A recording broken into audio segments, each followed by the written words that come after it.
पिछली सदी में एक अमेरिकन आर्किटेक्ट ने यह दावा किया था कि वो इस इरादे से एक ऐसा घर डिजाइन कर सकते हैं जिसमें कोई विवाहित जोड़ा 6 महीने से ज्यादा विवाहित नहीं रह सकता और उनके तलाक की एकमात्र वजह उस घर का बुरा आर्किटेक्चरल प्लानिंग ही होगी। ये उदाहरण दर्शाता है कि आर्किटेक्चर की हमारे जीवन में कितनी महत्वपूर्ण भूमिका है, क्योंकि आर्किटेक्चर एक ऐसी कला है जिससे हम जन्म से लेकर मृत्यु तक 24 घंटे घिरे रहते हैं। अगर हमें कोई संगीत पसंद ना आए तो हम उसे बंद कर सकते हैं। जो कोई पेंटिंग पसंद ना आए तो हम उसे नजर से दूर कर सकते हैं। लेकिन हमें अगर कोई इमारत पसंद ना आए तो हम आंख बंद करके रास्ते पर नहीं चल सकते। अगर हमारे लिविंग रूम की सारी दीवारें संपूर्ण काले रंग की हों तो हम उसमें एक क्षण भी चैन से नहीं बैठ सकते। लोगों में ऐसी धारणा है कि आर्किटेक्चर का अर्थ है सिर्फ महलों और 5 स्टार होटलों जैसे महंगे और भव्य मकान ही बनाना, लेकिन ऐसा नहीं है। बेहतरीन आर्किटेक्चर सिंपल भी हो सकता है। संगीत की तरह आर्किटेक्चर कुदरती भी हो सकता है। 2-4 पहाड़ों या पेड़ों के बीच की जगह कभी इतनी सुंदर हो सकती है कि उसे कुदरती आर्किटेक्चर कहा जा सके। ये कोई आर्किटेक्ट या मानव नहीं बना सकता। ये फिल्म एक नम्र प्रयास है आर्किटेक्चर के बारे में चर्चा की शुरुआत करके उसके बारे में जानकारी फैलाने का। इससे आर्किटेक्चर की गुणवत्ता में सुधार होगा और रहने के लिए विश्व एक बेहतर जगह बन सकेगा। आइए, आर्किटेक्चर के विश्व में आपका स्वागत है।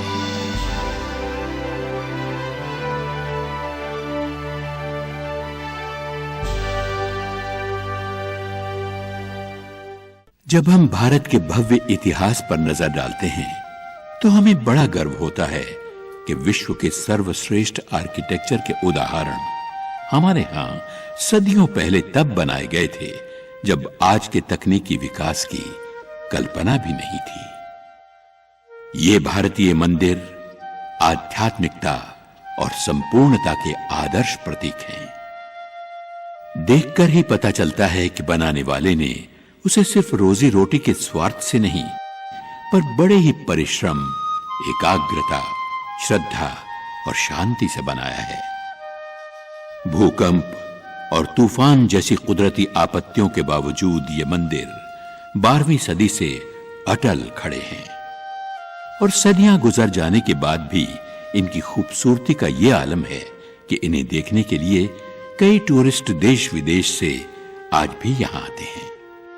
अब हम भारतीय मंदिर स्थापत्य के इतिहास, वर्तमान स्थिति और भविष्य के बारे में चर्चा करेंगे और ये भी चर्चा करेंगे कि भारतीय मंदिर का आर्किटेक्चर हमारे आज के मॉडर्न आर्किटेक्चर में किस प्रकार उपयोगी हो सकता है।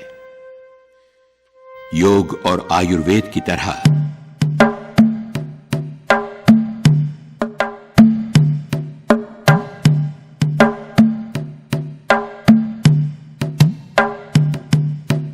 शास्त्र के अनुसार मंदिर के लेआउट प्लान को विविध क्षेत्रों में बांटना चाहिए।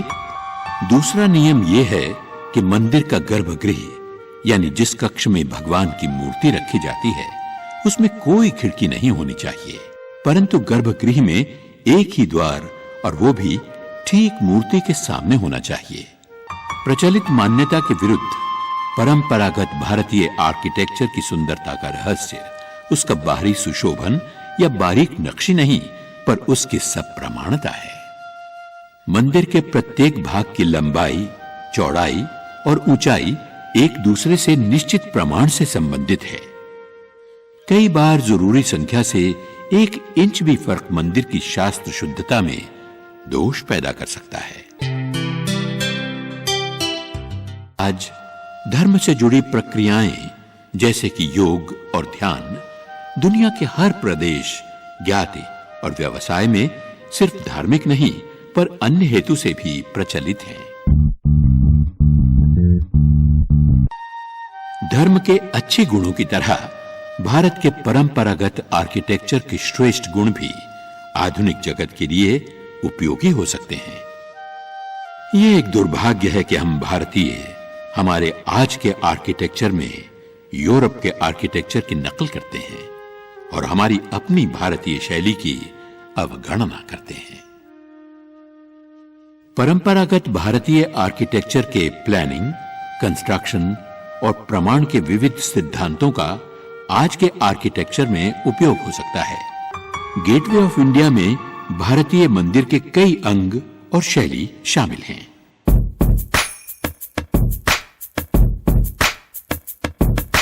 आर्किटेक्ट श्री हितेश सोमपुरा, जो मुंबई के अग्रणीय आर्किटेक्ट और सैल्यूट मुंबई 2005 अवार्ड के विजेता हैं, वे हमारे परंपरागत भारतीय आर्किटेक्चर को ग्लोबल कल्चर का हिस्सा बनाने के अपने ध्येय में कार्यरत हैं। क्योंकि पत्थर पर मुझे बड़ी चैन की नींद आती है, मंदिर के पत्थर से मुझे फूलों की खुशबू आती है। मंदिर प्रार्थना का भौतिक स्वरूप है। मंदिर